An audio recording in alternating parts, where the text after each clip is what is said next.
arte educadora falando sobre o ensino da arte nessa visão decolonial, né? Que na verdade a gente não faz nada, a gente não reproduz nada, a gente quase que não ensina nada dentro da nossa cultura, né? Então a gente acaba que reproduzindo uma arte, uma cultura europeia, né? Por exemplo, a gente ensina o aluno a desenhar ou a gente ensina arte numa visão europeia, por exemplo, a gente ensina impressionismo, modernismo, tudo numa visão de lá. E assim, eu tenho muitos questionamentos com relação a isso também, né?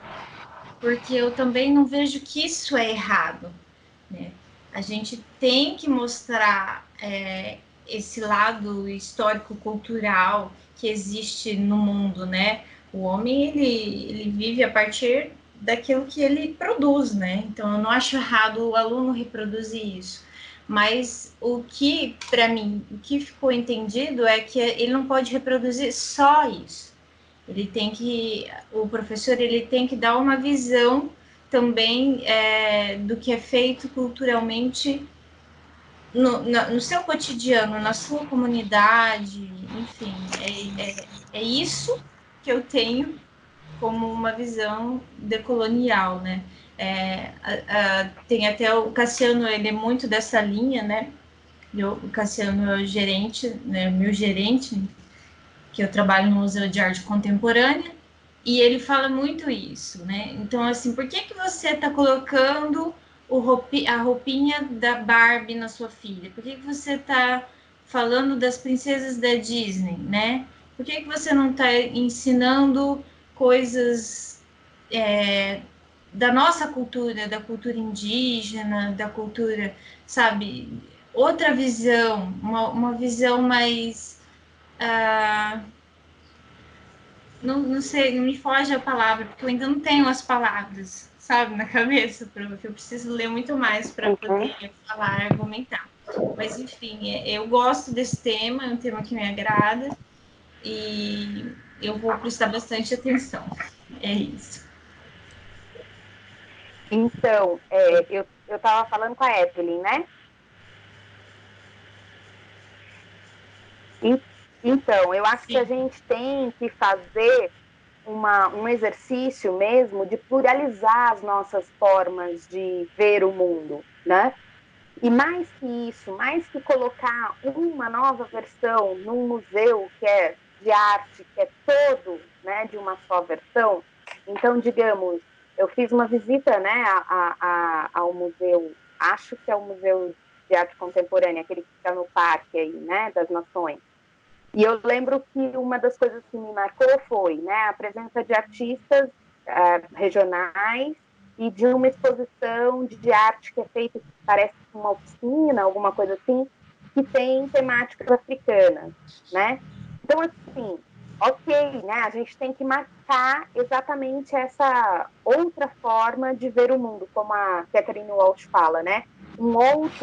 A outra epistemologia, uma outra forma de ver esse mundo, mas nunca de forma assimétrica, nunca de forma assim, ó, esta, né, europeia, branca, ocidental, é boa, é uma arte legal, ou é uma pedagogia, ou é um conhecimento importante, válido. Este outro entra na composição do nosso multiculturalismo, né? Mas ele não é assim tão importante, né? Então a gente continua tendo uma linha, né, que é majoritariamente europeia, cristã, branca, ocidental, patriarcal, e em contraposição você tem algumas pinceladas de coisas, né, que vão mostrar, olha, como a nossa natureza é diversa, né? Mais do que isso, né, os textos de hoje vão propor, né, que a pedagogia da diferença, e é essa pedagogia colonial, faça da diferença o núcleo, né, das nossas discussões, o núcleo do que a gente tem que produzir, né, como conhecimento. Porque, afinal de contas, essas coisas fazem parte do que somos, enquanto identidade. A gente não consegue se identificar quem sou eu sem essa diferença. Então, essa diferença ela não é secundária, ela não é parte de uma coisa anedótica e curiosa, né? Ela é central, ela é fundante, né? Ela é o que nós somos.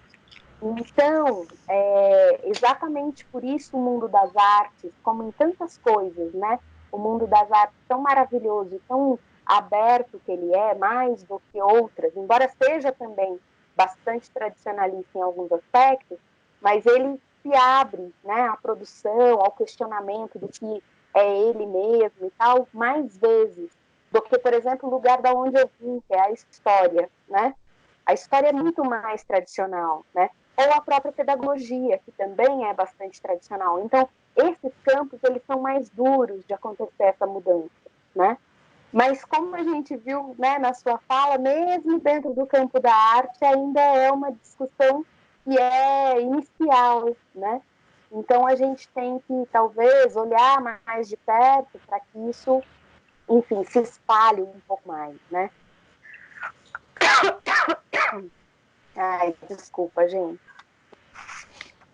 Mas vamos lá. Quem mais já tinha ouvido falar alguma coisa, ou lido alguma coisa, tido algum contato?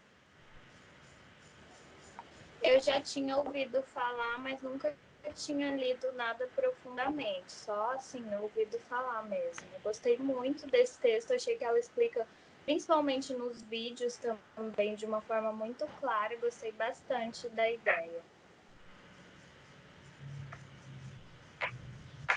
Bacana. Eu acho que uma coisa que é importante a gente falar é que esses estudos são herdeiros de estudos que são a base teórica do programa onde a gente está, né? O programa de educação, né, da pós-graduação em educação da UFMS, é um programa que tem uma linha, né, de pesquisa, tem várias linhas de pesquisa, tem 3, mas uma epistemologia, né, que é baseada aí no materialismo histórico, né, em questões que vão pensar a questão da praxe, né, e da movimentação de movimentos políticos e da agência, né, dos sujeitos sociais como algo importante.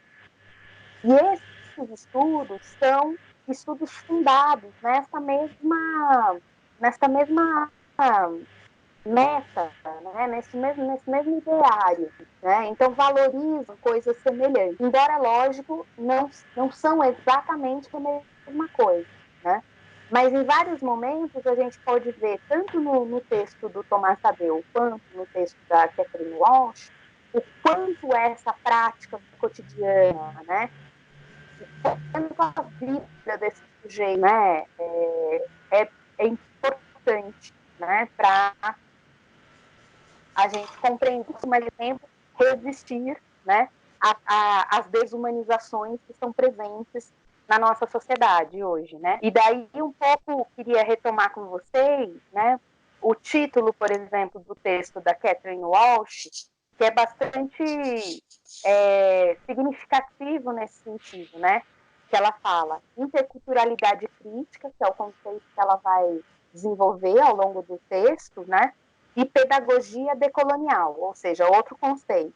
E daí ela põe 2 pontos e vai falar insurgir, resistir e reviver, né? Então, quando a gente pensa que essa insurgência, né, essa rebeldia, essa forma de luta constante, ela é necessária para a gente pensar em resistir, uma nova forma, né, a reinvenção ou o surgimento de uma nova forma de existir, né, de existência no mundo, e um reviver, uma nova forma de relações sociais, né, de vida conjunta, e não mais hierarquizadas e violentas, como foi estabelecido na história do Brasil desde a chegada dos portugueses, né? Desde a nossa num sistema mundo, como ela fala, né, moderno e colonizador. a gente vive um processo que foi exatamente esse processo, né, de entrar na modernidade nesse papel em que as raças eram hierarquizadas e o mercado garantia a possibilidade da gente dizer que uns são humanos e outros não são humanos, né? Então, quando ela vai trabalhar essa necessidade quase que vital, né, política, cotidiana, de a gente nas escolas e no mundo, né, enfim, cotidiano nosso, inventar novas formas, né, insurgir contra essa estrutura que está aí, né? Reinventar formas de existir e de viver, não é só uma teoria, né? É uma necessidade de luta constante. Não dá para a gente pensar que vai conquistar isso sem fazer isso em cada momento, né? E esse é um pouco o desafio, né? E eu acho que, frente ao texto da semana passada, que era o Bourdieu tão duro, né?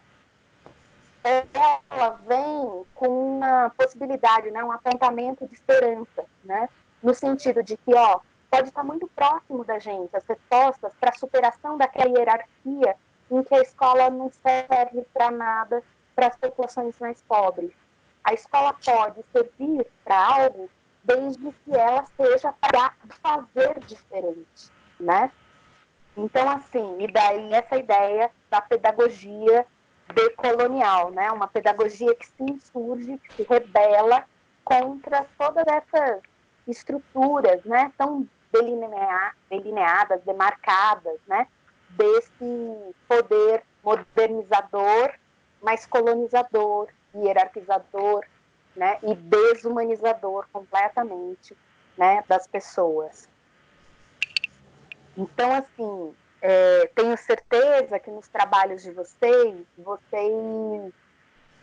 pretendem ou têm em mente uma escola que seja realmente para todos e que seja mais humanizadora, que não seja hierarquizadora das pessoas, que não ensine a elas que existem pessoas que valem mais e pessoas que valem menos, né? Ou seja, a nossa tarefa enquanto intelectuais contemporâneos, né, ou intelectuais contemporâneas, né, que somos, é justamente problematizar essas hierarquias, essas assimetrias produzidas socialmente, né? E daí a Catherine Walsh e o Tomás Tadeu vão apresentar duas alternativas, né? O Tomás Tadeu vai apresentar a alternativa da pedagogia da diferença, né, como diferença, ou seja, pegar a diferença como coração do nosso aprendizado, a síntese da humanidade, né? E a Catherine Walsh vai apresentar essa pedagogia decolonial como uma alternativa. Então, se você está insatisfeito de ver como as coisas estão, é bom começar a protagonizar a mudança que você quer no mundo, né? Mas essa mudança não é só um querer. Você senta na mesa e fala, vamos ser a mudança, né? É uma prática cotidiana que tem que acabar com as hierarquias de gente, né? Assim, tem que acabar com o sentimento de que uma cultura é menos que outra, né? Ou ver uma cultura como uma coisa quase, olha que curioso, né? Não é curioso, uma cultura ela tem um significado inteiro, não é um pedacinho, né? Então não é comemorando a Semana da Consciência Negra que eu vou fazer a diferença para a compreensão da negritude, né? Porque se eu continuar garantindo um dia ou uma semana que seja dentro da escola para discutir o que é negritude, eu continuo marcando que este modo de existir negro é diferente do branco e que o branco precisa de 365 dias e que o negro só precisa de 5, né? Ou seja, com isso, eu já mostro para os alunos que existe uma simetria.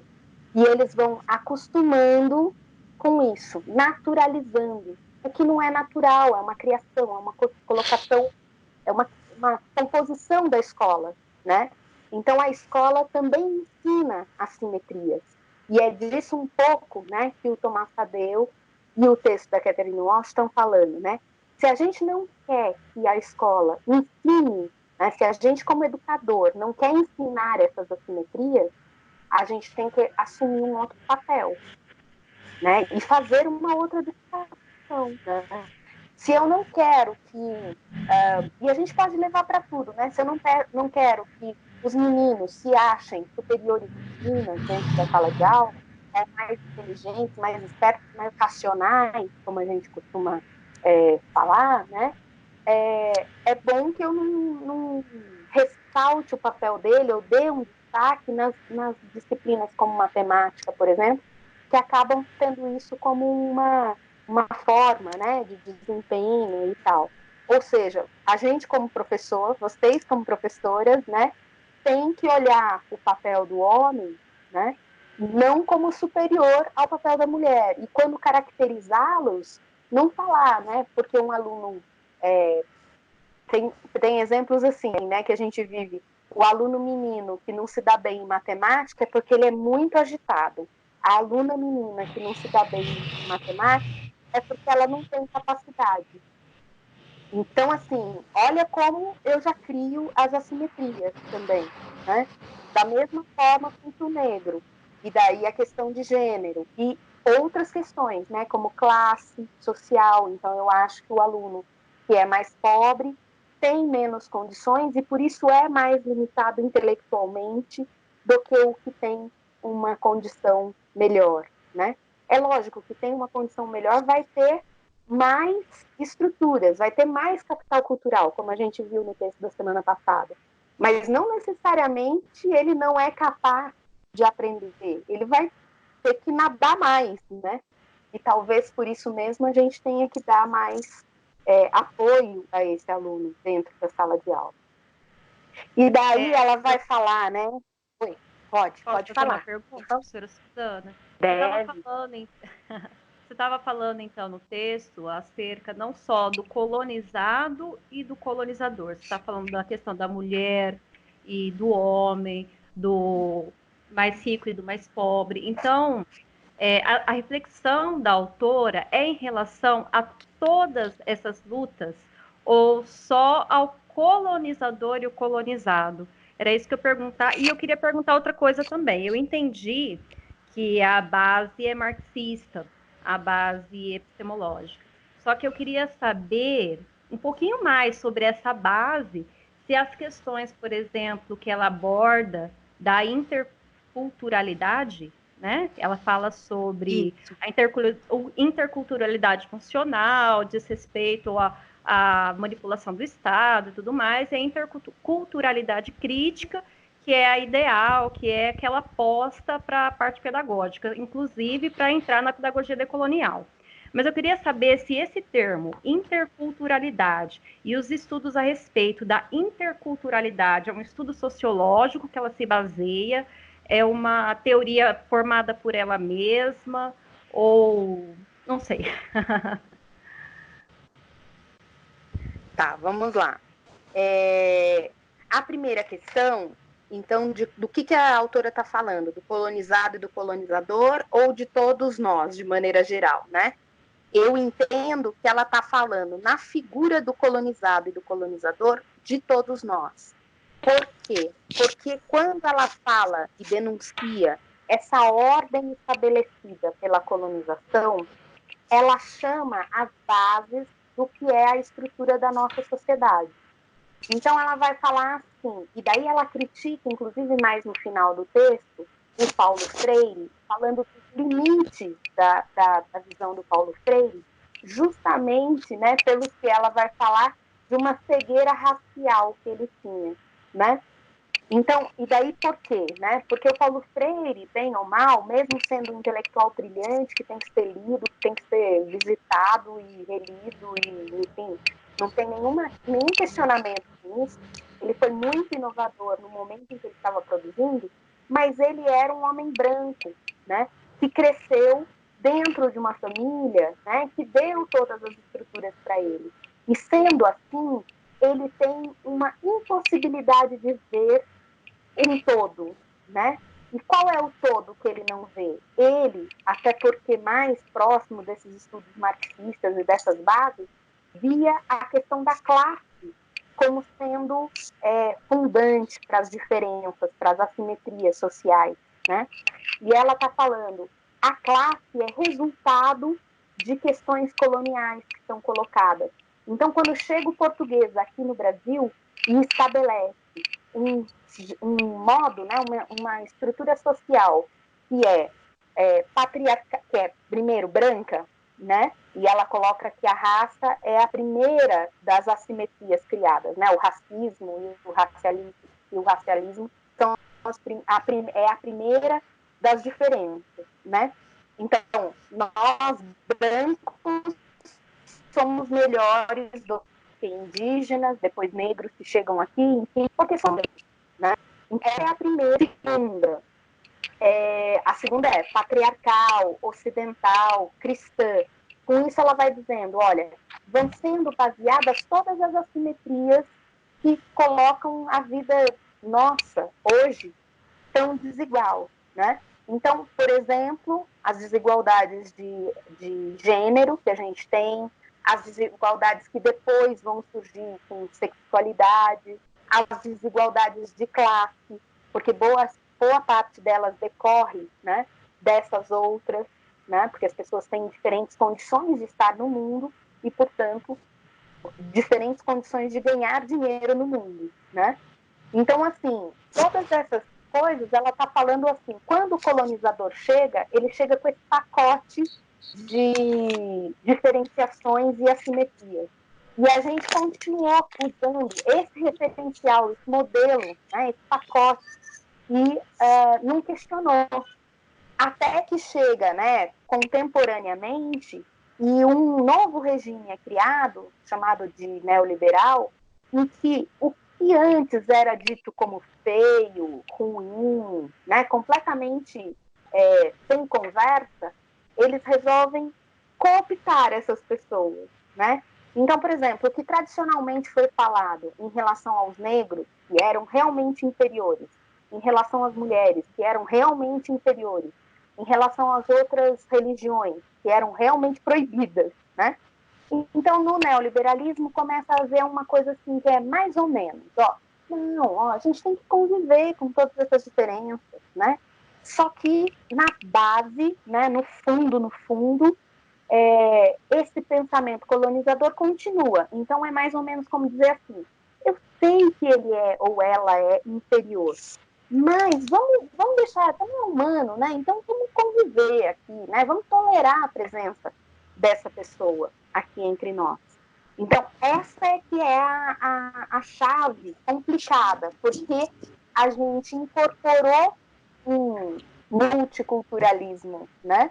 Uma diversidade cultural, só que incorporou não enquanto valor dessas pessoas serem realmente agentes, serem realmente participantes, mas no sentido quase como para esconder o que realmente estava por trás e para subjugar, né, essas pessoas que de alguma forma poderiam ser um perigo para o regime, porque elas poderiam reivindicar coisas, cutucar, né, falar mal e etc. Então, para fechar essa questão, e eu ver para vocês fica um pouco mais claro, quando ela fala do dilema do colonizado e do colonizador, ela está falando nas palavras do Paulo Freire, de opressores e oprimidos, por exemplo, né?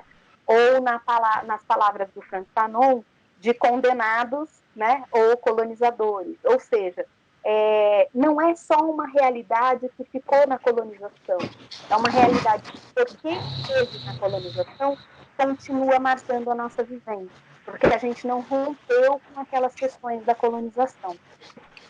Fica mais ou menos claro isso? Não, eu entendi. Muito obrigada, professora Suzana. Eu tinha entendido sobre essa interculturalidade, a questão da sociedade neoliberal, que é uma estratégia da sociedade para poder continuar manipulando as grandes massas, que elas se contentem com um pouco que elas ganharam. Eu entendi. A pergunta era se o termo interculturalidade, ele tem base sociológica, filosófica, uma base assim para pesquisar além, entendeu? Para poder ver, definir exatamente o que é essa interculturalidade.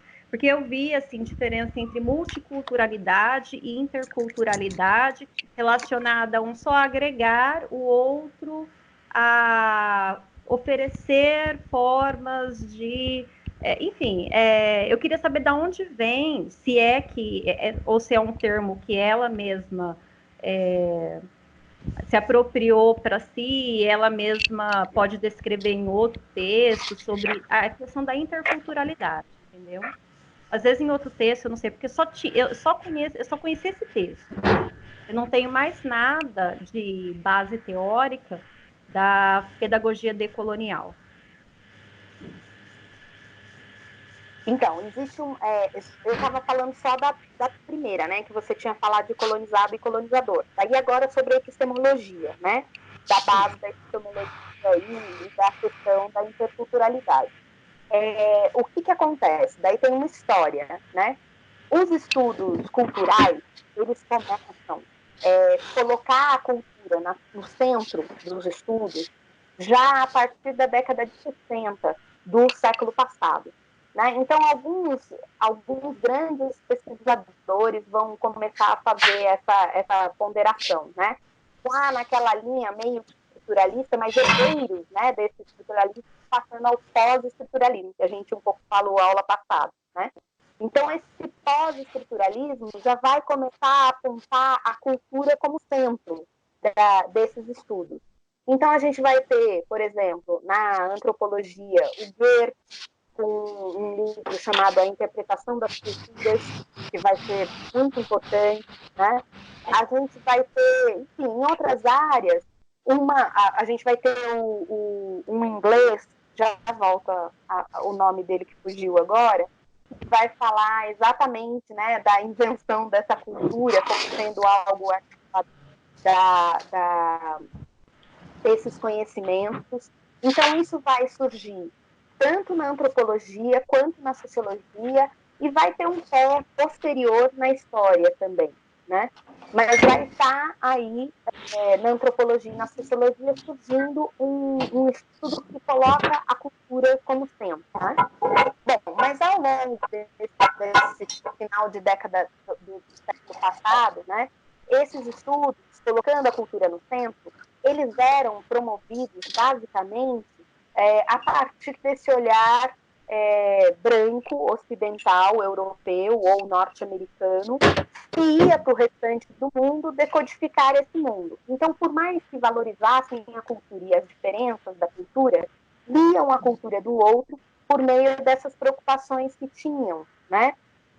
A partir do conjunto de saberes dos quais eles eram formados.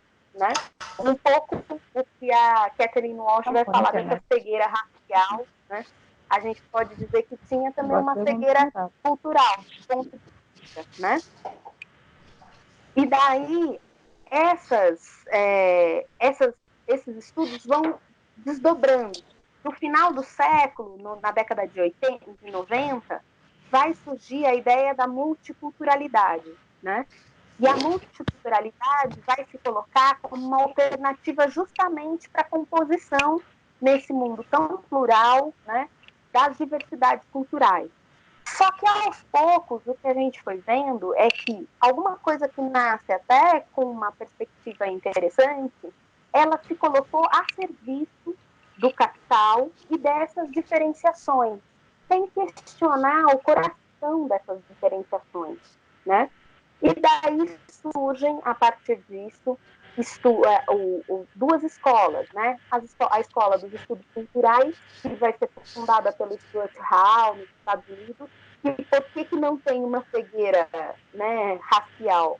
Porque o Stuart Hall, embora estivesse nos Estados Unidos, é um jamaicano negro produzindo dentro dos Estados Unidos. Então, ele já tem um olhar que é mais pluralizado.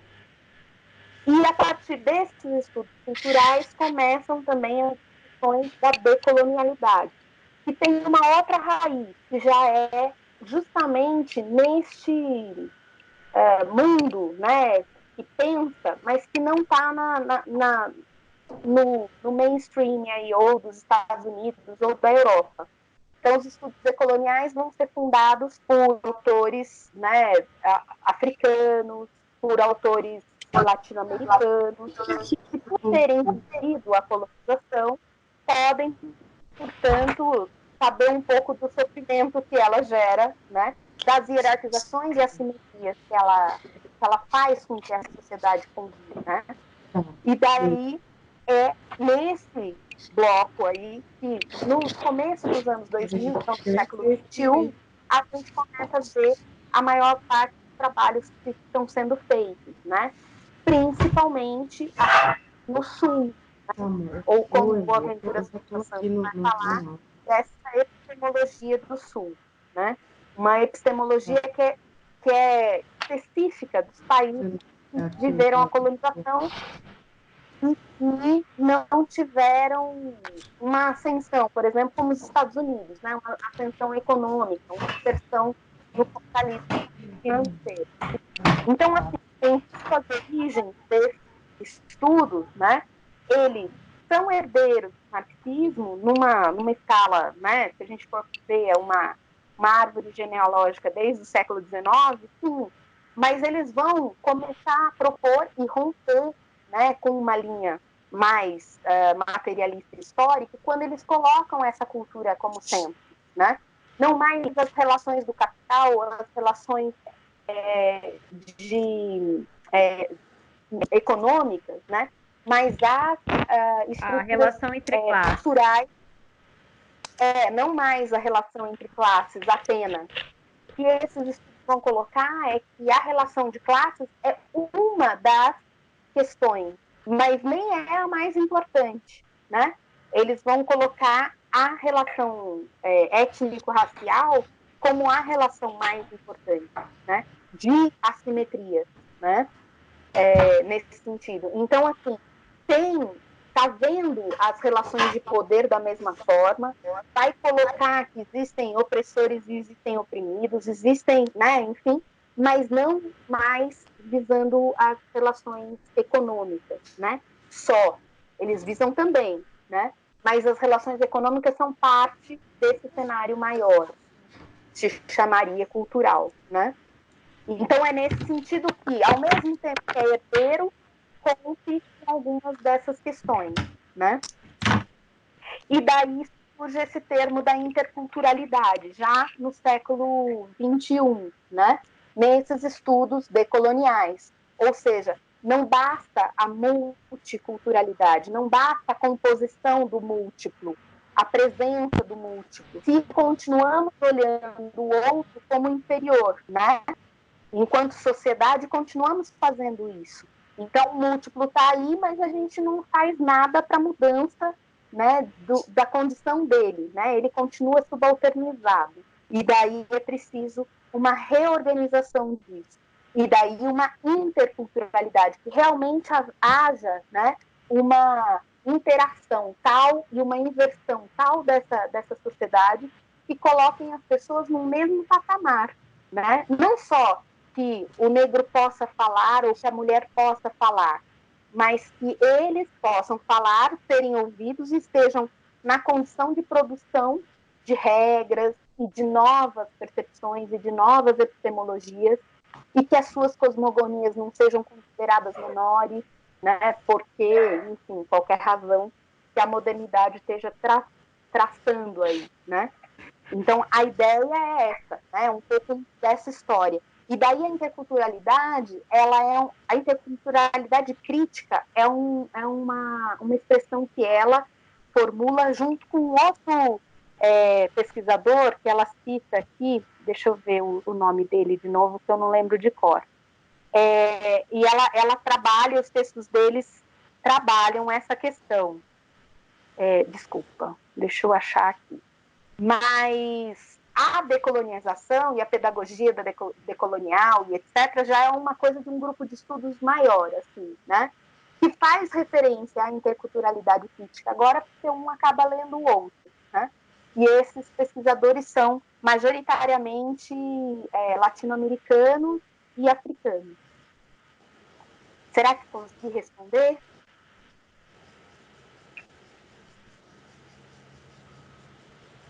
Professora, muito obrigada. Conseguiu responder, sim.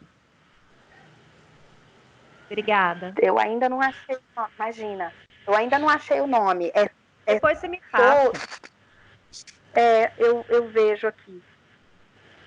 Que horrível, né? A pessoa não, é mais esquece, uma questão assim. de curiosidade, ou não sei, na verdade, para compreender melhor, né, a pedagogia. É muito nova para mim, então, mas eu gostei. Muito obrigada, Sim. professora. Muito obrigada. Imagina. E aí, pessoal, mais alguma questão, alguma coisa? Eu tenho um monte de coisa para falar, mas podia ser modulado pela fala de vocês.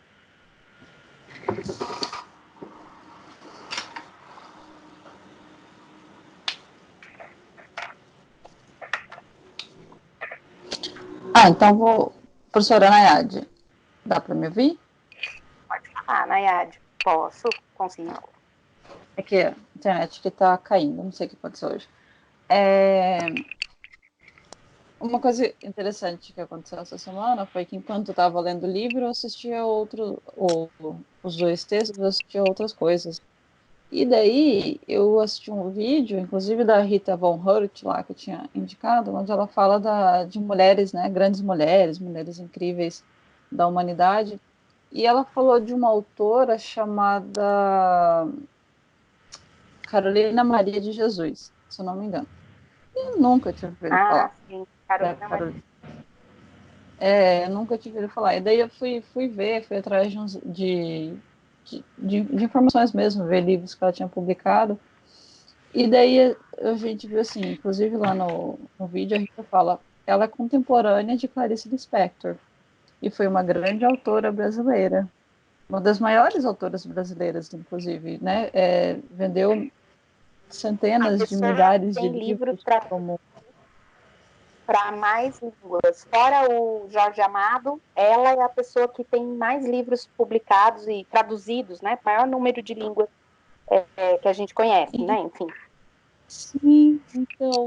E daí você vai ver a história dela. É uma mulher preta, pobre e da favela, né? Que escreveu aí mais de 5.000 folhas manuscritas de folhas que ela pegava da casa onde ela trabalhava, dos lixos, construiu a própria casa com recursos que ela encontrava. E a gente não ouve falar dessa mulher. E daí por quê? Né? Porque na nossa literatura, quem ocupa espaço normalmente primeiro são os homens brancos, depois as mulheres brancas. E daí eu não sei falar muito sobre o texto, porque eu li o texto realmente, e eu li os dois, eu consegui entender mais o do Tomás do que o da Catarine. E tem muita coisa interessante quando ela fala, principalmente quando ela fala do começo dos incentivos, do FMI, do Banco Mundial investindo no multiculturalismo, é justamente para disfarçar toda essa questão de vamos falar deles para eles ficarem quietos, né? Para não falar que a gente não falou, vamos falar então. E daí, junto, eu assisti esse vídeo e achei que as coisas se encaixaram muito quando a gente percebe assim na prática o que ela está falando na teoria, não só da escola, né? Não só o que a gente vive e acaba fazendo inconscientemente na escola também, que a gente também é refém de tudo isso, né? A gente também, até que haja essa consciência, essa abertura para novas possibilidades, a gente acaba sendo refém e reproduzindo também essa cultura colonialista, né? Mas era isso, era só essa coisa da autora que eu queria compartilhar aí. Então, e a Carolina Maria de Jesus, ela teve um livro, que ela escrevia diários, né? E ela teve um diário publicado por um jornalista na época que chamava Aldário Dantas, né? E esse diário de Maria Carolina de Jesus, Carolina Maria de Jesus, foi publicado em várias línguas, só que ela continuou pobre e moradora da favela. enquanto o Audálio ganhou algum dinheiro com a venda, né? Na verdade, ela conseguiu comprar uma casa e daí, por questões da vida ali e tal, ela acabou, no final da vida, voltando a ser favelada, né? Voltando a morar na favela. E daí, olha que incrível, né? A gente nunca ouviu falar, né? Ou eu já ouvi falar na Carolina, mas assim, não é uma coisa comum se ouvir falar na Carolina Maria de Jesus, né? Mas umas tantas, quando eu estava na graduação, uma amiga minha foi fazer um trabalho sobre ela, né? E foi a uma favela, uma comunidade em Santos, que tinha uma associação de mulheres chamada Carolina Maria de Jesus. Ou seja, com isso eu quero dizer para vocês, tem alguns líderes, né, e algumas pessoas, né, que são muito importantes para a história do Brasil e que não estão sendo ensinadas na escola, né? No entanto, em outras dimensões da vida, elas se fazem presentes. Por que aquele grupo de mulheres elege uma mulher negra, favelada, né, mas que era uma escritora e etc., como sua, né, como seu exemplar, como sua heroína, né, como patrona da sua associação? É porque isso tem uma força dentro daquela comunidade. Existe uma força de representação, existe uma força de semelhança, né? Elas quererem ser como a Carolina, ou elas, como elas falavam nas entrevistas, elas serem Carolina, porque eram as lideranças das suas casas, porque eram, né, arrimo de família, como a gente fala. Então, assim, isso mostra, né, esse desconhecimento que a gente tem sobre a Carolina. E eu estava virada aqui tentando achar uns livros que eu tenho dela, que são muito bonitos, vou tentar mostrar para vocês. E isso mostra o quanto a nossa escola ainda seleciona alguns conteúdos e nega outros, né? E ao fazer isso, elege algumas pessoas como sendo admiráveis. Então, por exemplo, uma Clarice Lispector, e com isso não estou dizendo que ela não é admirável, ela é admirável, mas outras não. E por que essas outras não estão aí? Cabe perguntar, né? No mínimo. E cabe, talvez, colocar o dedo na ferida e falar, bom, porque esta era negra, mulher e pobre, né? Diferente de outras, né? Então, assim, é muito interessante a gente pensar, ou como o exemplo da Carolina que você trouxe, Nayade, ele é bem característico desse momento que a gente, dessa configuração, né, colonial que a gente tem, dos conteúdos da escola, dos conteúdos das nossas conversas no dia a dia, que fazem com que a gente não saiba da existência de uma mulher como essa, né, que escreveu esses diários e depois ela escreveu peça de teatro, ela escreveu poesia, ela escreveu uma série de coisas. E os diários foi um sucesso, mas ela tem uma série de escritos aí que ela gostava de escrever, né? Era uma pessoa que vivia para escrever, né? Então, é um exemplo, né? Então, obrigada. Professora, eu ainda estou tentando entender, fazer a ligação entre um texto e o outro. Isso era para ser feito ou não? Um texto é uma coisa, outro texto é outra. Acho que é bem. Porque, assim, eu ainda estou tentando fazer a ponte aqui da identidade, da diferença e a decolonização, né? Aonde que a gente fala um pouco disso para mim, na visão desses dois autores, aonde que a gente coloca isso, né, dentro do papel do educador, do professor? Primeiro, fala para mim o que você entende que essa ideia da identidade ser produzida a partir do contato com a diferença tem a ver ou pode ter com essa ideia da decolonização. Então, o que eu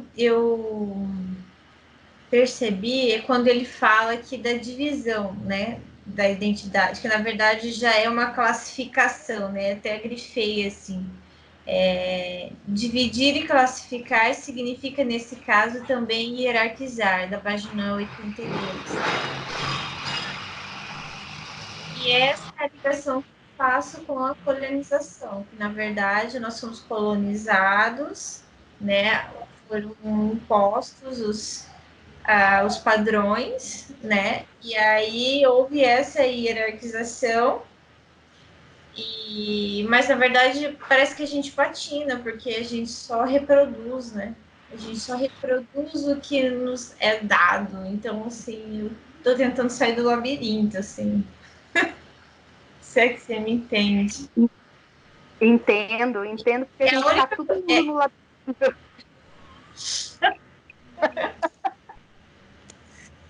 Né? Como que eu faço para sair do labirinto dentro da sala de aula, né? Como que eu não excluo, como eu não hierarquizo, desde a escolha do conteúdo até a prática, por exemplo, né? Como que eu vou passar essa visão? Então, eu acho que nesse sentido, o Tomás Tadeu dá uma dica. Como que a gente sai dessa prisão, desse labirinto mesmo? Que é isso, né? A gente também foi ensinado a pensar de uma determinada maneira, que a gente acaba vendo o que é ocidental, branco, patriarcal, cristão e etc., como mais bonito, como melhor e etc. A gente naturalizou isso, é como a cabeça da gente às vezes funciona, né? Porque a gente entrou nessa escola, a gente entrou nesse mundo e foi configurado dessa maneira. Muito bem. Como que a gente sai desse labirinto? Segundo ele, né? Fazendo com que a diferença seja o coração da nossa prática. Então, mostrando que a diferença, ela funda a humanidade, ou seja, talvez a única característica que seja comum a todos nós é que somos diferentes em algum aspecto. Embora tenhamos algo que é ser humano como comum, né? Ele mesmo diz, a gente não precisa dizer que é ser humano costumeiramente, né? Porque isso é o que nós somos todos iguais. Eu não chego na conversa com alguém e falo assim, então, eu, ser humano, porque é ridículo, o outro também é, né? A gente só fala que é ser humano quando tem uma hecatombe tipo essa que a gente está vivendo agora, né? E que a gente tem que, de alguma forma, valorizar a vida, enfim. Mas, de maneira geral, essa não é uma característica que eu fale com alguém. Eu falo assim, eu mulher, eu brasileira, eu... Por quê? Porque eu entendo que quando eu defino isso, eu estou definindo a diferença, né? Então, a identidade na diferença. Eu preciso da diferença para ter e saber quem eu sou. Muito bem, se a gente levar desta forma, sem hierarquização, para a sala de aula, isso vai ser uma coisa positiva. Então, por exemplo, tem um outro livro do Tomás Tadeu que chama Os Alienígenas na Sala de Aula, não sei se vocês já viram.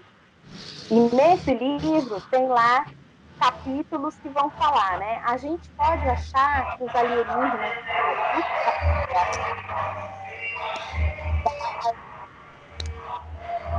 vai falar que pode parecer que os alienígenas são os novos alunos que estão entrando. Então, quem são esses novos alunos? Alunos com deficiência que entram hoje nas nossas aulas e que são, entre muitas aspas, estranhos a esse ambiente, né? Ou seja, a gente se acostumou a ver o ambiente escolar sem aquele sentido, né?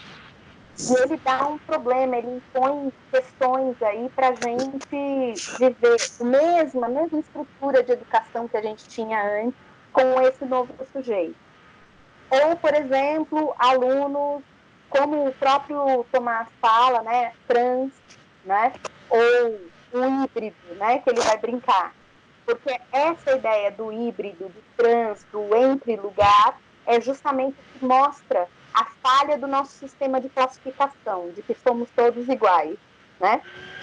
E a gente pode até querer negar a existência dele, mas a presença dele ali na minha sala de aula, um aluno trans ou um mestiço, né? Seja de qualquer etnicidade seja, ele, a presença dele ali faz com que eu veja que não existe um e outro, né? Duas coisas separadas. Existe um monte de coisa no meio dessas duas, binariedade, né? Então não existe só o feminino, não existe só o branco e o preto, não existe só, enfim, milhares de dicotomias, o heterossexual e o homossexual. Existe uma série de coisas, ou normal e o deficiente, né? Ou existe uma série de coisas entre um e o outro que permeiam isso.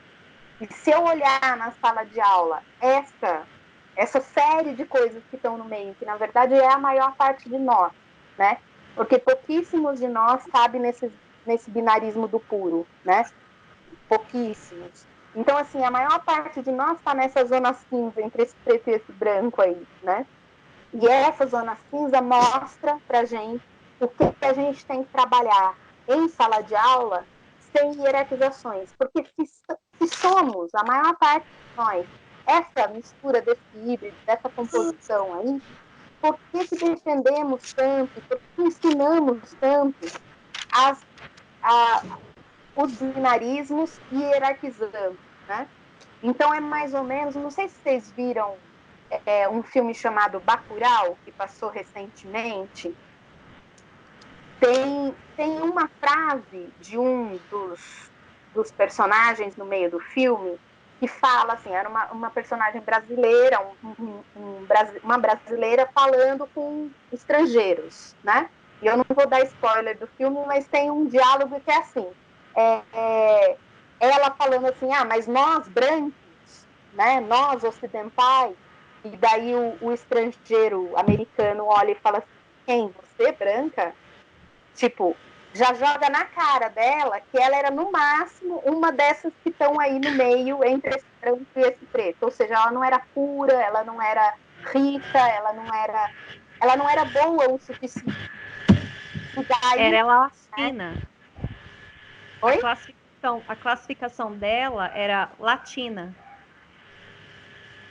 Ou seja, né, é esse mestiço, esse híbrido, né? O latino é exatamente isso, que não é branco e que também não é preto, né? É uma coisa assim no meio do caminho, né? Um híbrido. Mais uma etiqueta. Que é um rótulo, né? Que se ali no filme é colocado hierarquicamente. Mas se a gente trabalhar que existem diferentes etnicidades e que essa é uma delas, sem hierarquizações, a gente consegue fazer uma educação que seja melhor. Então, quando o Tomás Tadeu aponta a pedagogia da diferença, né, como diferença, é pensar o fim desses binarismos, né? O fim dessas etiquetas que são hierarquizadoras.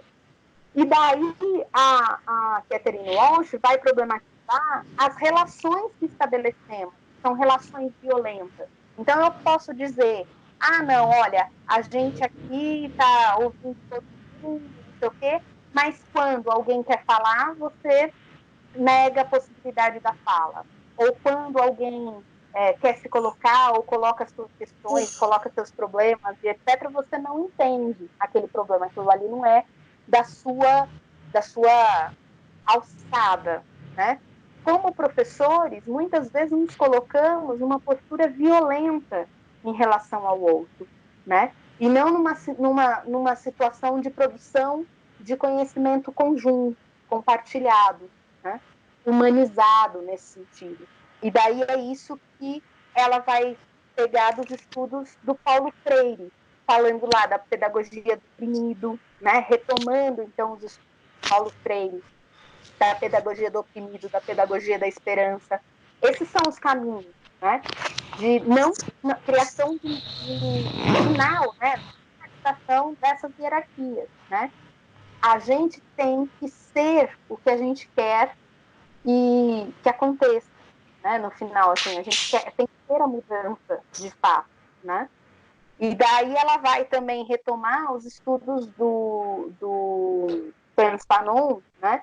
Que vai dizer, né? Era um psicólogo da Martinica, né? Negro, e ele conseguiu produzir estudos maravilhosos, né? Tem um livro dele muito importante que chama Máscaras...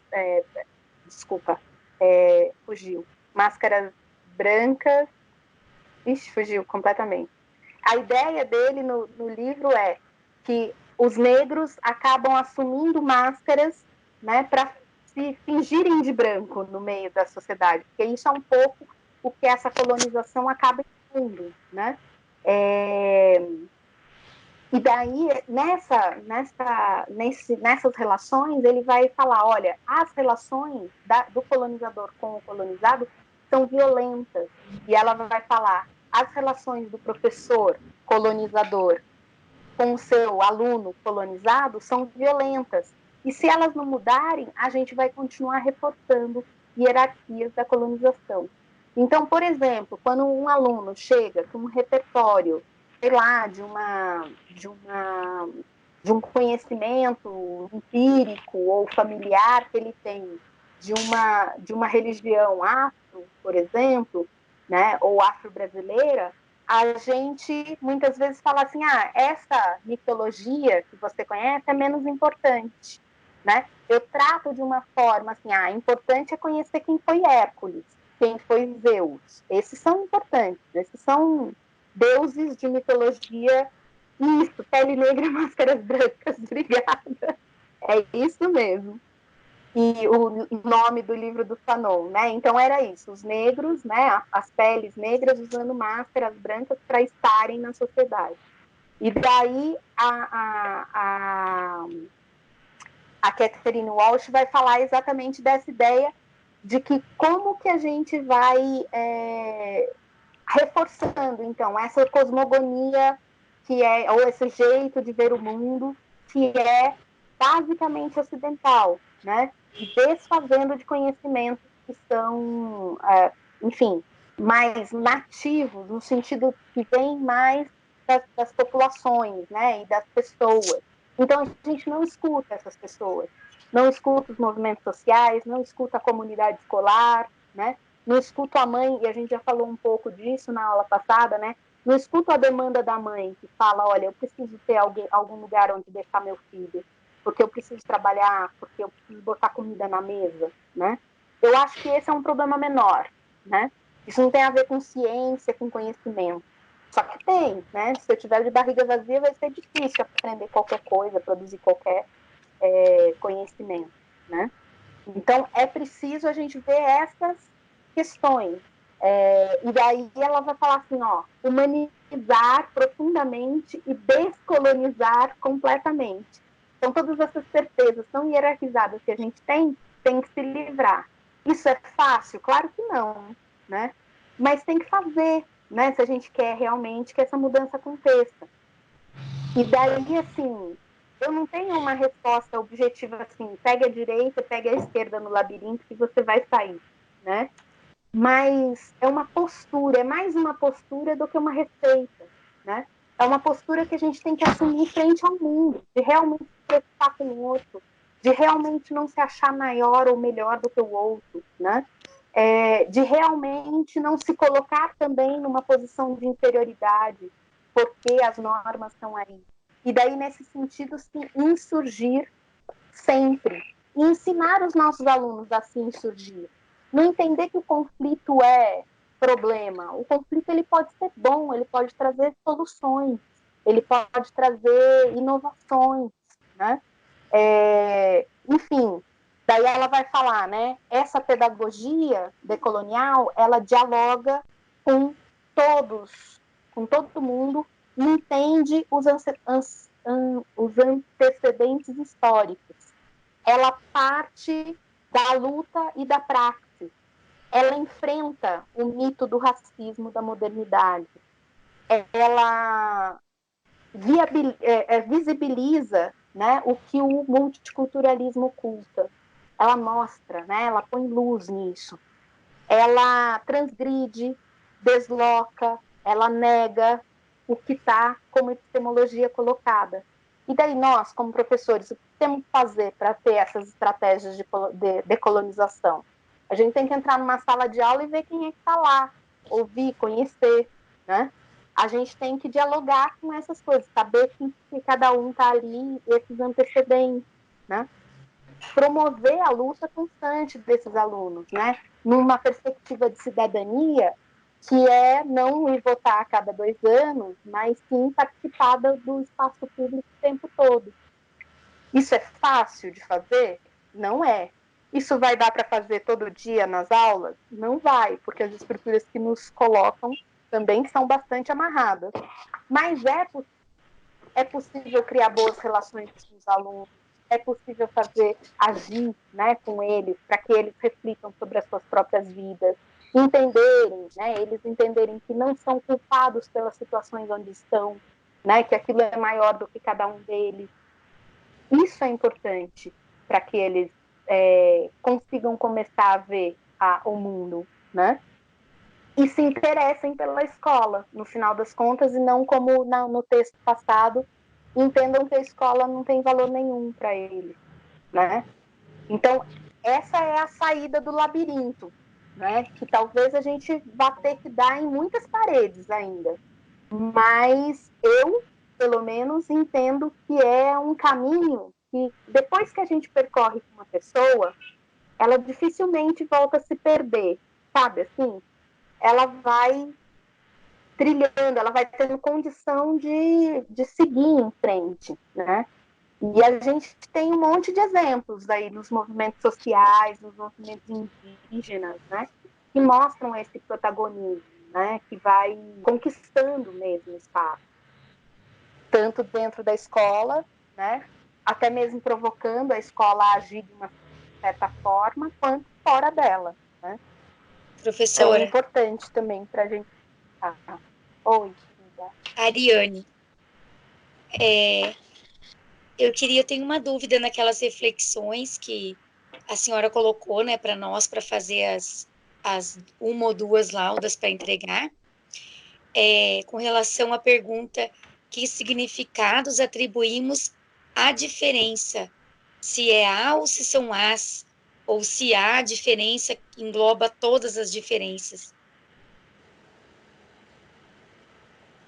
E aí, começa a responder para mim, daí depois a gente conversa. O que você acha? Qual é o significado que você ou que a nossa sociedade atribui à diferença ou às diferenças? Eu acho bem, assim, professora, bem... Eu fiquei um pouco na dúvida, assim. Primeiro porque eu não sabia se era A ou se era As, né? Se queria falar das raças. Eu acho que a diferença no texto começa falando da escravidão. No texto da decolonização.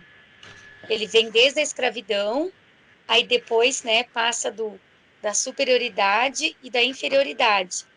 Que daí são as raças, os brancos, negros. Aí, como a senhora colocou no vídeo, tem mulher e homem, homossexuais, heterossexuais. Eu vejo, assim, essa relação. Mas eu não consigo entender bem. Então, a gente pode pensar que, no viés dos estudos decoloniais, existe uma diferença que ela é fundante, que é a questão da raça, né? Da raça. E um pouco todas as outras vão decorrer dela, né? A partir dessa primeira diferenciação, a gente vai ter outras, né? Que vão desdobrar. Então, assim, a gente pode pensar que existe uma diferença. Hoje, eu acho difícil, né? Porque embora lá no começo isso fosse uma realidade, né? A questão do outro, da existência do outro e da cor da pele do outro, dizer o lugar social dele naquela sociedade.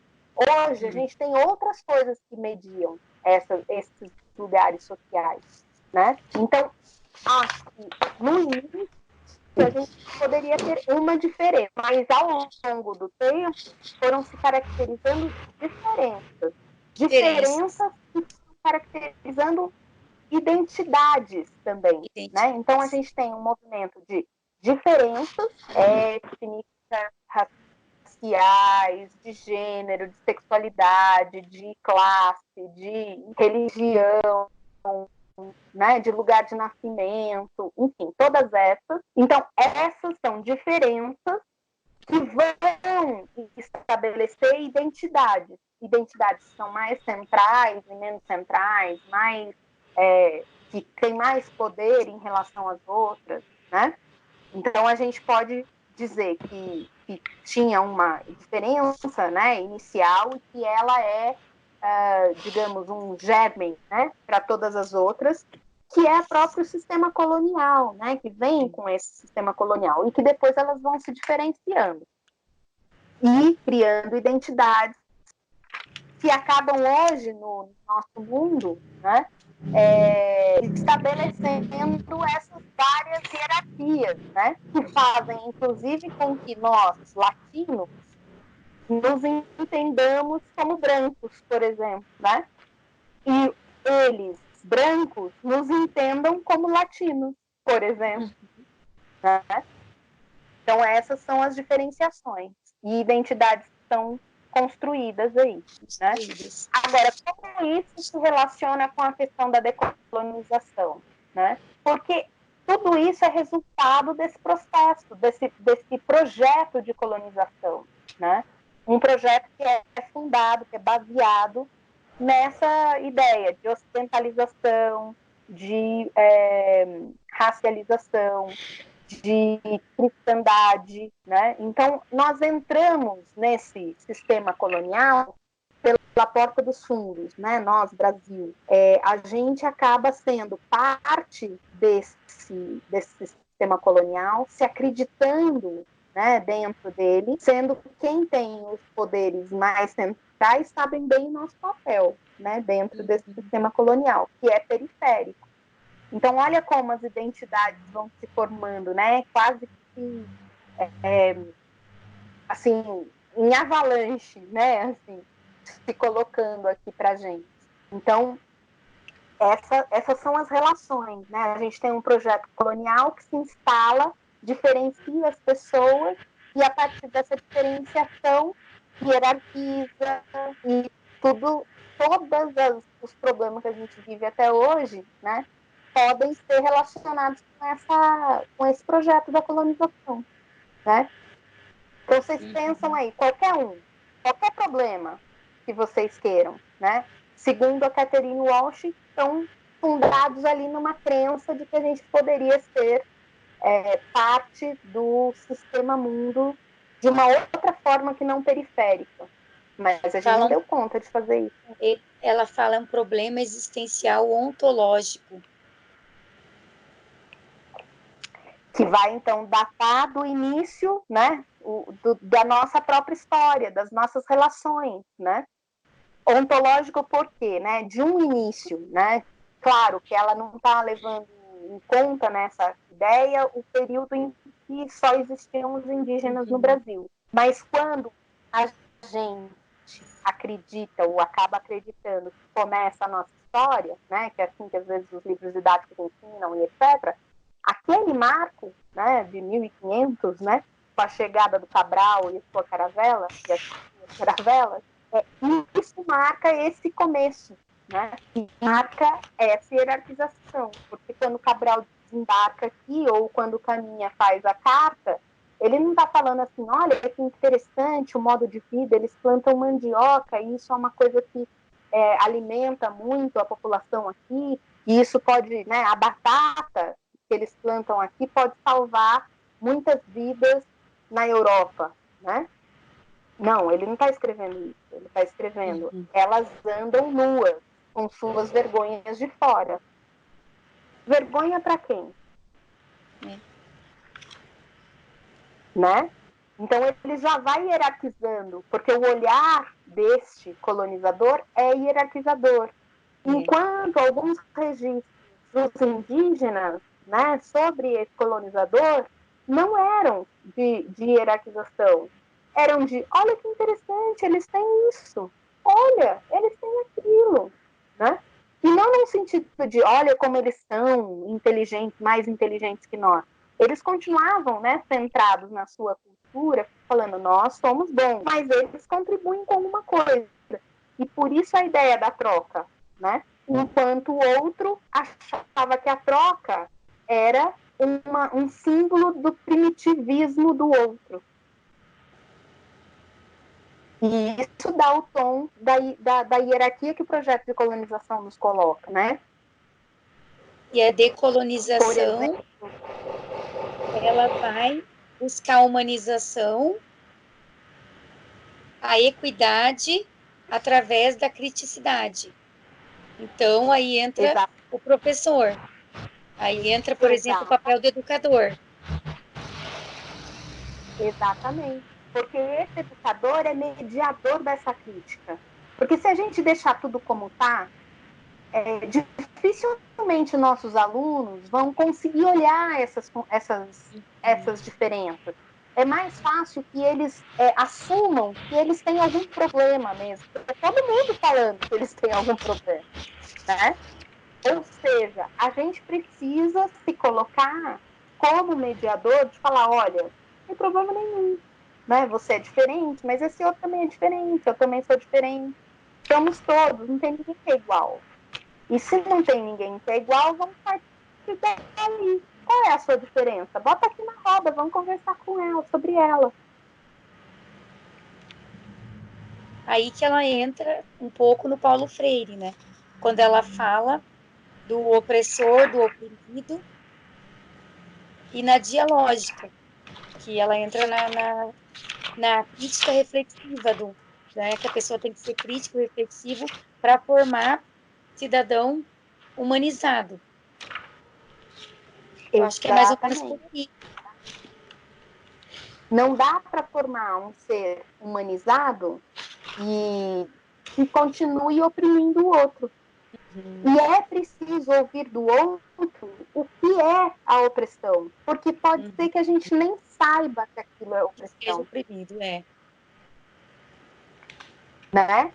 Então, por exemplo, boa parte dos homens que tratam suas mulheres pensando que elas têm que só lavar roupa, por exemplo, né? Pode ser que, em parte, eles sejam homens muito pouco abertos às questões, né, do feminino e etc., mas pode ser também só homens que estão no automático. Até porque tem muitas mulheres que estão nesse papel e que naturalizam isso. Esse é o meu papel, é assim que eu tenho que ser, né? E não problematizam, mesmo estando na opressão, nem se dão conta de que estão oprimidas. Muitos negros, né? Hoje a gente tem um que está como presidente da Fundação Palmares e fala que o racismo não existe no Brasil. Ou como Paulo Freire fala no livro, né? Que ele fala que muitas vezes o opressor, o que era opressor, o que era oprimido, deixa de ser oprimido, mas ele passa a ser opressor. Ele fala isso no livro, né? Na Pedagogia do Oprimido. Né, dessa relação. Uma situação em que ele pode passar a oprimir, né?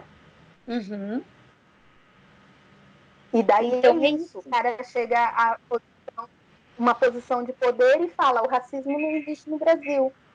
Bom, qual é a experiência de negro que ele tem para fazer uma afirmação dessa? Exatamente. A gente tem muitas deputadas federais que acham que licença maternidade é besteira. Que experiência de mulher essas mulheres tiveram? Alguém ia querer falar aí. Sou eu, a Jucimara. Deixa eu te perguntar, então. Para Catarina, então, o fundamental que existe, as diferenças, está na cultura e não na luta de classes, é isso? Eu só queria reforçar isso. Sim. Ou entender, é isso mesmo? Sim. É a cultura. É isso mesmo. Não que ela... É que eu tô... Não que ela... eu entendi. Não que ela desmereça a luta de classes, não que ela descarte a luta de classes, mas acima da luta de classes, né? Dessa luta entre classe trabalhadora e a burguesia, é a diferença entre as culturas, é isso? Obrigada. Era isso mesmo. E daí a questão da raça como central. Da raça como central. talvez ela afirmasse algo assim. Não li ainda nenhum texto, mas o meu entendimento dela seria que ela falaria algo assim, olha, primeiro veio a diferença de raça, primeiro veio a hierarquização. Porque, por exemplo, quando desembarcou Cabral aqui no Brasil, né, existiam classes, existiam trabalhadores e burgueses. Não estava estruturada assim essa sociedade aqui. Mas como que foi colocada a dominação? Esses daí tem uma pelinha mais escura. Aqueles lá têm uma pele mais escura ainda, e trazendo eles da África para cá, a gente pode ganhar um bom dinheiro com eles. Então vamos fazer uma hierarquia assim, ó. Eles têm alma, que pode ser salva, aqueles que não têm alma, esses daqui têm alma. Então a diferenciação foi ter alma ou não ter alma. E com isso, uma diferenciação religiosa e uma justificativa para exploração também, né? Entendi. Não, então tá. Né? Mas não é diferente, então, do Tadeu, que a diferença para ele, na verdade, é entre a relação de poder. Então, a diferença surge da relação de poder. Para Catarina, surge da cultura. É isso a diferença entre os dois. Eu posso colocar isso no texto e eu não vou errar. É isso que eu quero saber. Não. Então, para ambos é o poder. É que o que acontece, o Tadeu expressa melhor nesse texto dele essa questão, mas para ambos é o poder. Mas o que atribui o poder são os significados produzidos culturalmente. Não, mas a questão da cultura vai ser abordado pela Caterine. Ela vai falar que é a partir da cultura, então, da raça, que vai surgir as diferenças. Eu entendi que para o Tadeu as diferenças surgem das relações de poder. Então, o nascimento da diferença para um é diferente para o outro. Foi o que eu entendi só nesses dois textos, na verdade, porque eu não conhecia nenhum dos dois autores, então posso estar falando bobagem. Então, eu entendo que os dois, e também posso estar numa interpretação equivocada, mas eu entendo que os dois têm a questão da cultura atribuindo sentidos e significados a essas posições que dão poder. O poder não é algo fixo para nenhum deles. O poder é algo que é estabelecido nas relações. E o que atribui sentidos e significados nessas relações? A cultura. Então, é a cultura que faz com que a gente acredite que alguém tem ou não poder.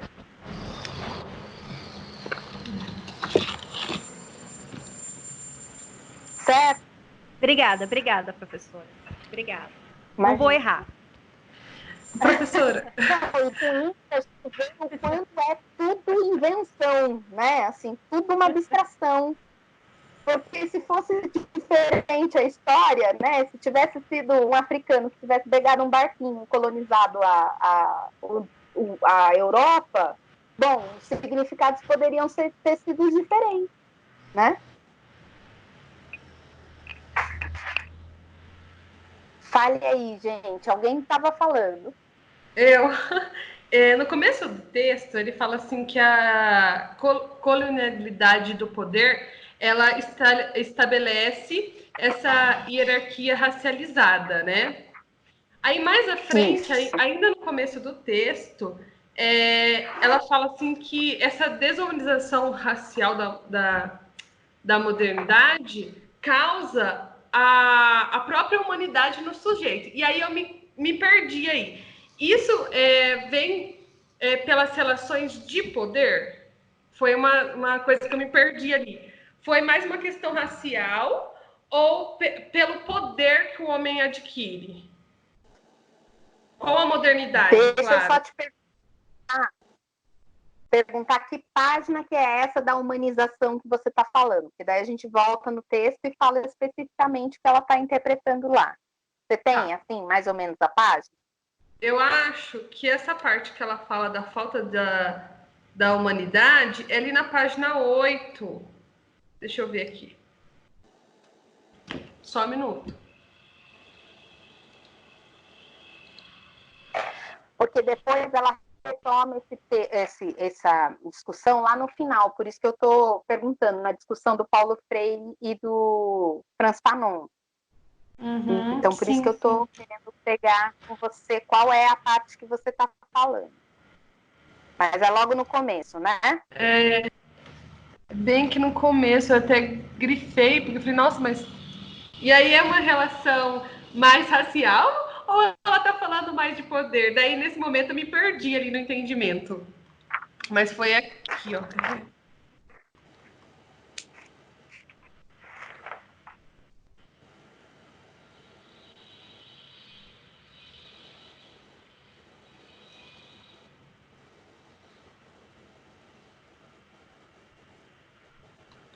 Ai, meu Deus, não tô achando. Não, vai procurando aí, não tem problema. Uhum. Mas eu acho que nessa parte do começo aqui, o que ela está querendo dizer é que a gente tem que pensar como que foi estruturada as estruturas de poder que subalternizam e tornam submissos alguns grupos sociais, né? Então, quando ela está pensando... Achei, professora. Fale. Ela fala assim, ó, a desumanização racial da modernidade, a falta de humanidade nos sujeitos colonizados que o distanciam da modernidade, da razão e das faculdades cognitivas. Isso está aqui na página 5, é bem no começo do texto. Daí eu já grifei porque eu falei, nossa, mas e agora ela está falando de poder, ela está falando de questões raciais, eu meio que me perdi ali. Aí eu fiquei um tempo ainda lendo o texto, mas pensando nisso, né? É mais um problema de poder ou um problema racial? Então, o que eu entendo aí é que com a chegada dos colonizadores, né, e a fundação dessa nova sociedade colonizadora, ocidental, enfim, se institui um poder a partir de uma visão branca que desumaniza os outros grupos, não reconhece nesses outros grupos uma humanidade mínima, ou seja, eles são desprovidos de racionalidade e percebam, talvez a racionalidade nem fosse um valor para esses grupos.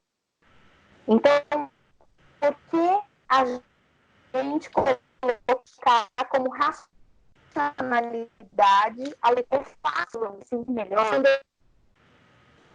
meus princípios sem saber se eles são realmente relevantes para o outro, né? Então, o que ela está falando é isso. Esse olhar do colonizador vem e impõe uma estrutura de poder, né? Para os que estavam aqui.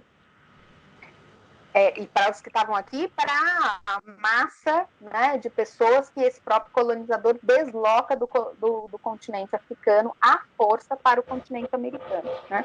Então, assim, essa lógica, né, vai colocando e hierarquizando essas pessoas dentro desse grupo e desumanizando, porque esse colonizador não vai ver, né, esse ser nem como pessoa, nem como seres humanos. Então, talvez lá valesse uma colocação que o Tomás Tadeu fala, né? Raramente eu me identifico, eu, ser humano. Talvez um português, naquele momento, falar, né? Eu, ser humano, e você indígena, e você negro, e você nada. Porque ele se sentia humano, os outros nem isso eram. Né? Sim. Então, ao mesmo tempo que eu entendo, como eu estava falando, né, antes, ao mesmo tempo que existe uma diferenciação que é cultural, ela estrutura, né, ela atribui sentidos e significados que legitimam estruturas de poder, né? Ele, com estes significados criados pelos colonizadores, eu legitimo o poder do colonizador.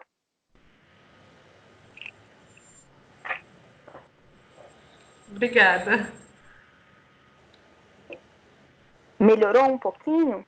Melhorou, porque essa foi a minha maior dúvida. Eu falei, nossa, mas é mais uma questão de poder ou é uma questão racial?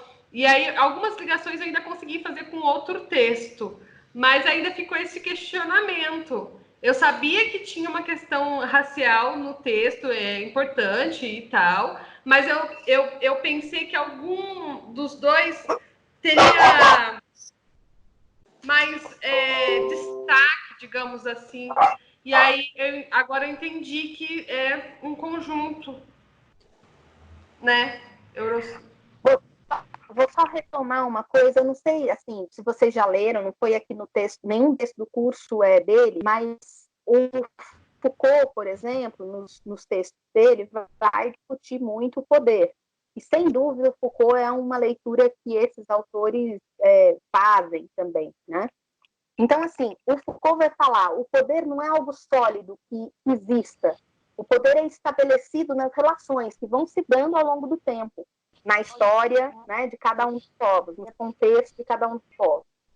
E é nesse sentido que ela está falando, é uma relação. E é uma relação que é mediada pela cultura. Então, o poder, ele vai se organizando, né, sendo aceito, sendo atribuído a algum significado culturalmente estabelecido, né? Então, essa é a relação entre a cultura e o poder, né, nessa visão que tá. Não como algo que pré-exista a relação que começa a ser estabelecida. Ela é dada na relação. E daí essa é a grande beleza também para a gente pensar enquanto pedagogo. Porque se o poder se estabelece na relação, é só eu estabelecer outra relação, que este poder se estabelece de outra forma, de uma forma melhor, né, na nossa visão, enfim.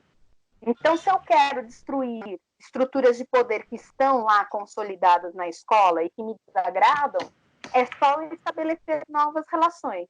É claro que quando eu digo é só, eu não estou achando que é simples, né? Então. Mas é que é possível. Sim, vou receber, né? Por ela. A minha filha vai receber. Sim. Temos uma interferência. Professora. Mas eu acho que a primeira grande relação de poder estabelecida na escola é a própria relação professor-aluno, né? Sim. Segundo Paulo Freire mesmo, né? Quando o professor se coloca como dono da verdade e o aluno como aluno, né? Sem luz, né? Isento de saberes, isso é uma relação de poder ruim. Nem todas as relações de poder são ruins, né? Ele mesmo fala, né, da pedagogia da autonomia. A autonomia é um tipo de poder, né? Eu saber que eu posso fazer, eu saber que eu tenho condições de aprender, que eu tenho condição de aprender conhecimento. Esse é um poder, né? Então nem toda autoridade e nem toda autonomia ou todo poder é ruim, né? Então, assim, é preciso que também a gente tenha relações de autoridade, né? Mas que elas não resvalem em autoritarismo, né? É preciso ter alguma norma, alguma coisa, né? Assim, eu, como professora de história, sempre fazia, quando eu entrava nos meus 6º anos, tinha lá, né, o começo das civilizações, etc., e tinha o Código de Hammurabi, né? Então, o primeiro código da humanidade, parará, tá, bem. E daí eles falavam assim, mas para que isso serve, né? E daí a gente fazia um código dentro da sala, né? Por quê? Porque, por exemplo, a gente aqui tem um código, se eu não falo, o outro tem que silenciar, que se todo mundo falar ao mesmo tempo, a gente não consegue se ouvir. Então, assim, precisam regras básicas, né, para o convívio social. Isso não necessariamente é hierarquizador. Agora, pode ser. Então, a gente tem que sempre estar mediando, né? Até que ponto essa regra é autoritária ou ela só é de uma autoridade. E a autoridade do professor, eu não tenho nenhuma discussão a respeito, ela tem que existir, né? É um cara que estudou mais, é um cara que pode fazer a mediação, que pode abrir portas e tem que se botar nesse papel. Agora, às vezes o professor também extrapola, né? E fica a figura do vingador, né? Daí também não pode.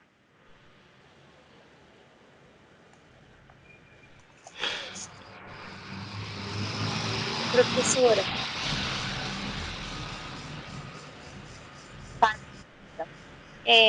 eu tenho um pouco de dúvida com relação à produção do nosso texto.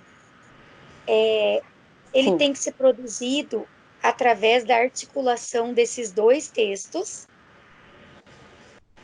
junto com essas problematizações, essas perguntas, formular o nosso texto, articulando os dois. Então, eu pensei o seguinte, que vocês pudessem produzir algo que já fosse sistematizador disso que a gente está discutindo, em relação que vocês possam usar, por exemplo, o projeto do artigo final de vocês. Então, alguma coisa que já relacionasse com as suas questões de Olha que legal. pesquisa, né? Vocês não precisam, vocês podem fazer um esquema meio resumo fichamento, ok. Mas se vocês quiserem ver, a partir dessas leituras, o que é possível fazer relações com os trabalhos de vocês, né? Com as pesquisas de vocês, ou seja, o que de útil a gente pode ter dessa discussão que a gente está fazendo, né? Articular esses textos com a nossa pesquisa. Isso, se for possível. Tá. Se vocês, nesse momento, não conseguem chegar a nada, façam uma coisa mais presa no texto, né? Conseguirem, né? Relacionem, citem, façam essas interlocuções aí com o texto e a pesquisa de vocês. Professor, então são só esses dois textos. O texto da aula anterior, os excluídos do interior, a gente não usa, não faz referência ao... Eu pensei que já era difícil esses dois, mas se vocês quiserem fazer dos três, pode fazer, não tem problema não. Tá. Às vezes vocês viram mais relações com o texto anterior, né? Pode fazer, não tem problema. Uhum. A ideia da produção dessas duas páginas é ir aquecendo o motor da escrita do artigo, tá bom? É isso. Então, inclusive, vocês possam usar essas duas páginas. Então, já fica pensando um work in progress, assim, tá? A coisa tem já começando a fazer essas relações. Essa é a ideia. O artigo escrito, ele vai conversar com a disciplina e com a minha pesquisa? É isso, professora? Sim, essa é a ideia. Mas vocês me fizeram essa pergunta na aula passada e eu falei para a gente falar com a professora Célia. Eu conversei rapidamente com ela pelos WhatsApp da vida e eu vou pedir para ela fazer uma explicação geral desse trabalho lá no nosso grupo, pode ser? Pode. E daí eu acho que fica registrado.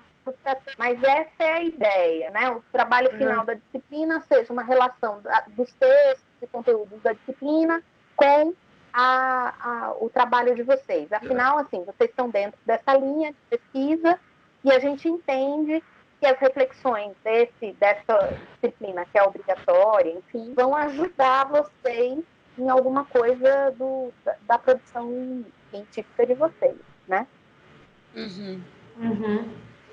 Tá.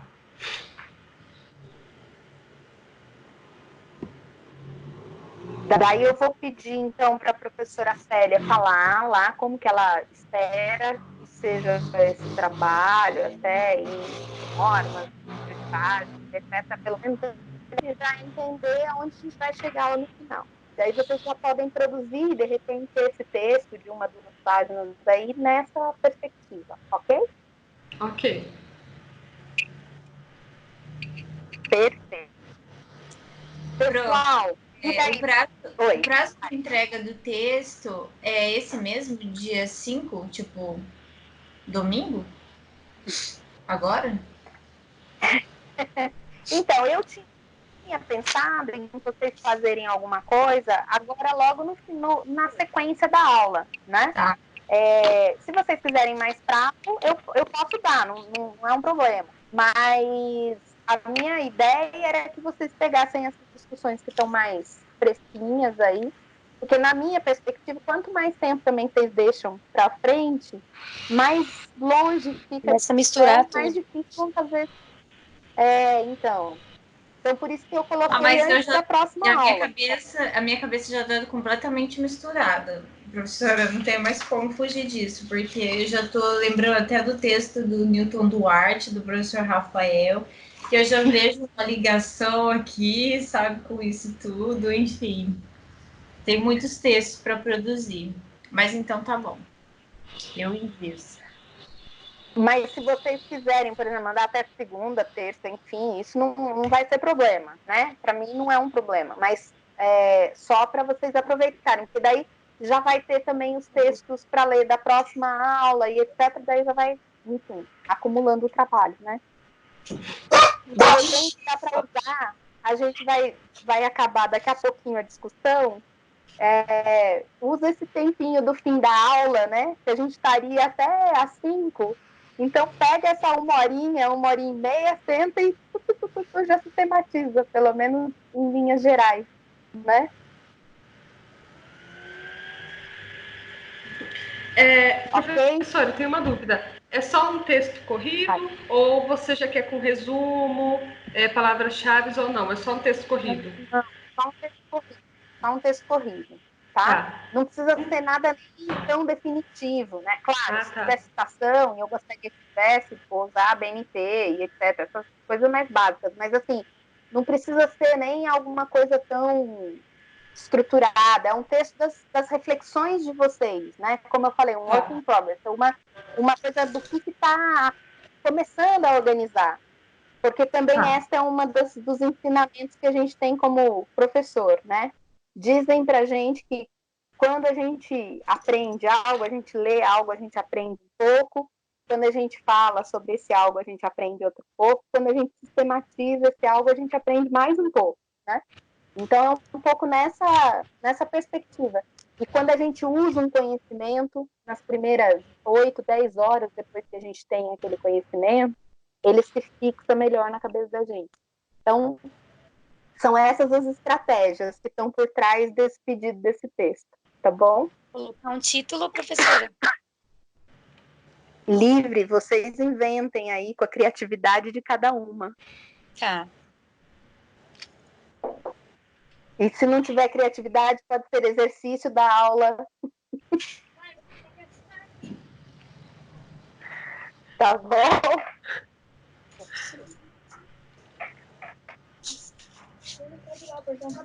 Certo, pessoal. Vocês saíram com mais dúvidas, entraram ou conseguiram fazer algumas dúvidas?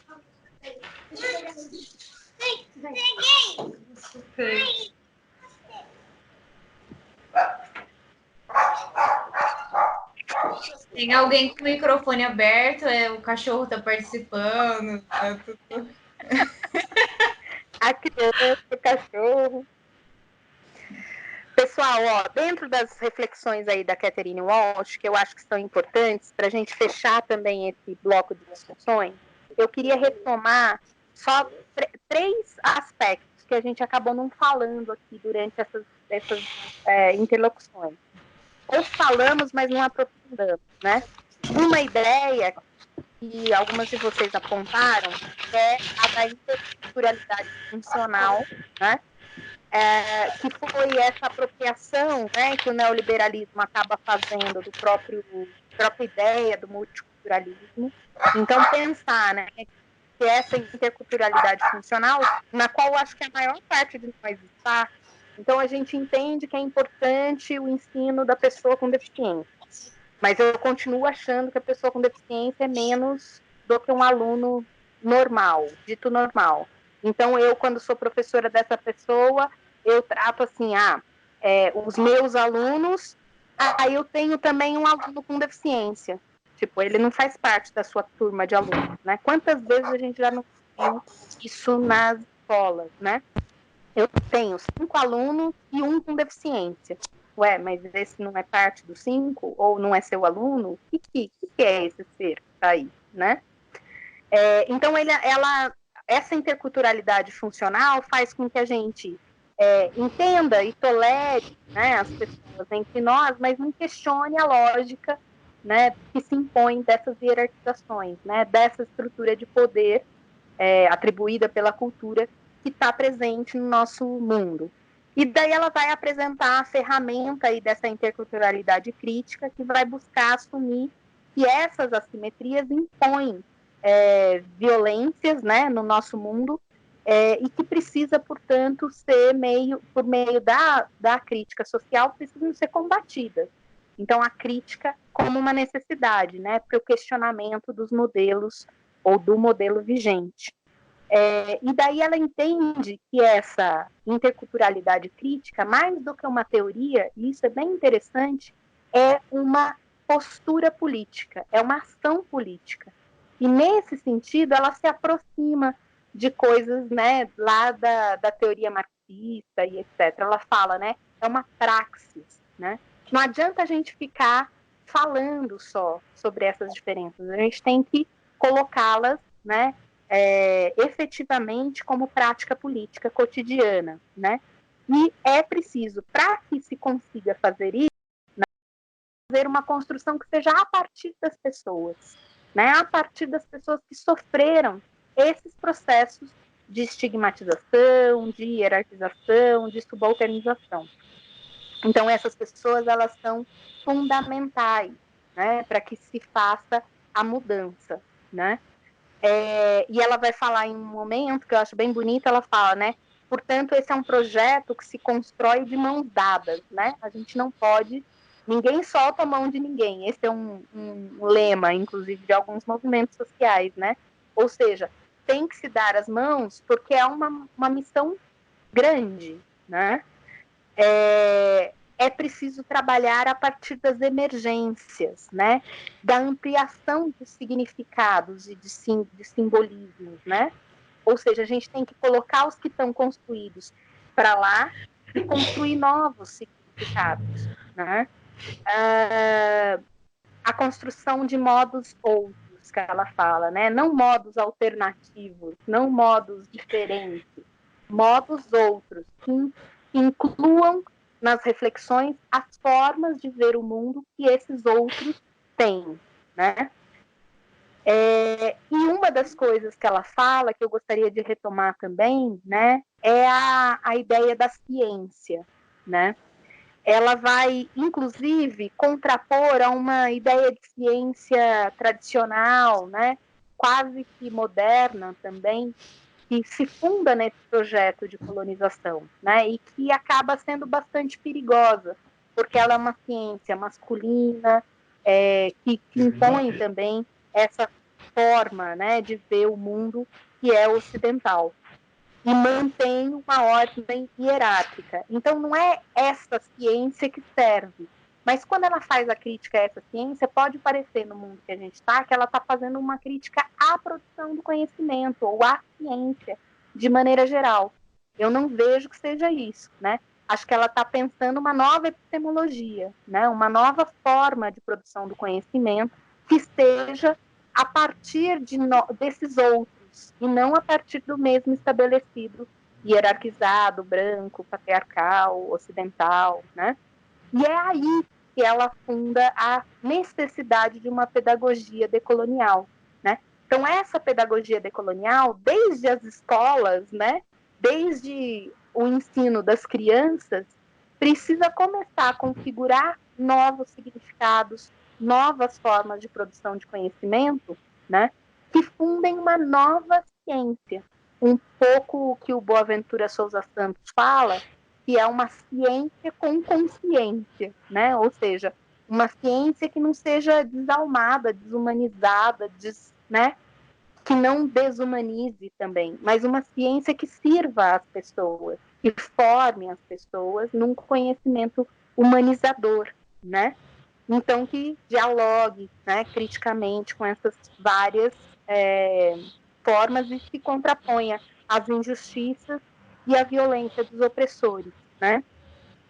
Então, tem os conceitos aí de interculturalidade funcional, interculturalidade crítica e de ciência que ela vai colocar no texto, que eu gostaria de reforçar um pouco com vocês, né, nesses momentos finais aqui. Certo?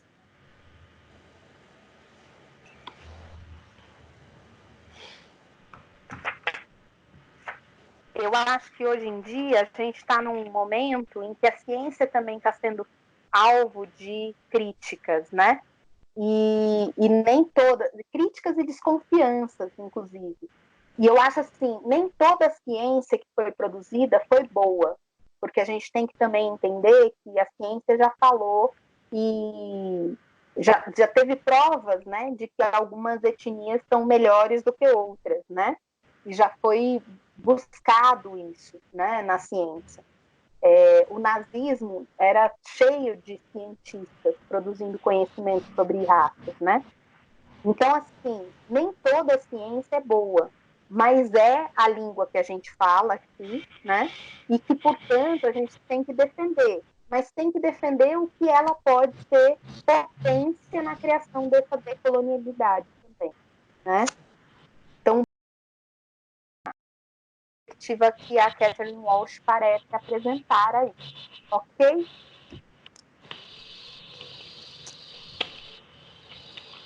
Pessoal, Professora, vocês é a têm alguma Nayade. questão? Isso. Eu ia só para fechar o que eu entendi. Então, quer dizer que quando a Catherine Walsh fala a respeito da decolonização e quando a gente traz isso para a escola, a gente está falando muito mais de uma postura enquanto ser humano e de uma prática e uma postura política enquanto ser humano dentro da sala de aula, dentro da escola, do que de fato uma pedagogia ou do que falar de alguns conteúdos, é isso? Eu acho que sim, né? Mas essa postura, ela inclui o tratamento de alguns conteúdos, por exemplo, do currículo, né? Se eu assumo uma postura que é de questionamento em relação a essas escrituras que estão colocadas, eu não posso dedicar, por exemplo, nas minhas aulas de artes ou nas minhas aulas de história, dos 200 dias letivos, tratar 150 da arte ou da história europeia e 50 eu divido para arte asiática, para história africana e americana e etc, entendeu? Eu preciso ter uma equivalência também dessas coisas, né? Ou uma valorização, inclusive, dos conteúdos, né? Se eu sou professora de educação física, né, eu não posso tratar majoritariamente de esportes, de atividades físicas e etc., que sejam só europeias, enfim, né? Por que não tratar também capoeira, dança, hip hop, etc., né? Assim, eu não posso hierarquizar nesse sentido dos conteúdos também. Agora, é evidente que se eu mudar também só os conteúdos e continuar tratando os meus alunos como alunos sem luz nenhuma, sem conhecimento nenhum, vai ser uma prática quebrada, né? Então, a gente tem que mudar posturas, currículos, práticas, e por isso que o trabalho é árduo, né? Mas percebam, a gente faz isso de um jeito só quando a gente, como a Catherine Walsh fala, né, assume isso como uma postura política. Porque os conteúdos que a gente escolhe vão possibilitar as discussões que a gente quer ter com os nossos alunos. Então, não é uma coisa separada da outra, a postura e o currículo, né? Elas serão juntas, né? Elas acontecerão, as mudanças acontecerão de maneira conjunta. O que a gente precisa mesmo é começar a acreditar, né? Que é possível e fazer, né? Isso é fundamental. Agora, o resto vai acontecendo, né? Nesse sentido de que a gente vai fazer na praxis, né? Vai fazer na teoria e na prática junto, né? A gente está conhecendo hoje a teoria, mas ao mesmo tempo, mesmo a gente estando distante, etc., eu espero que vocês vejam que eu tento, né? Ouvi-las, tento parar, tento, né? Mesmo dessa precariedade nossa aqui, assim, dessas condições, né? Ou seja, é uma tentativa. Vou acertar sempre? Não, né? Mas é o caminho, fazer caminhando, né? Beijo, gente. Beijo, Boa tarde. obrigada. Até mais. Tchau. Tchau. Tchau.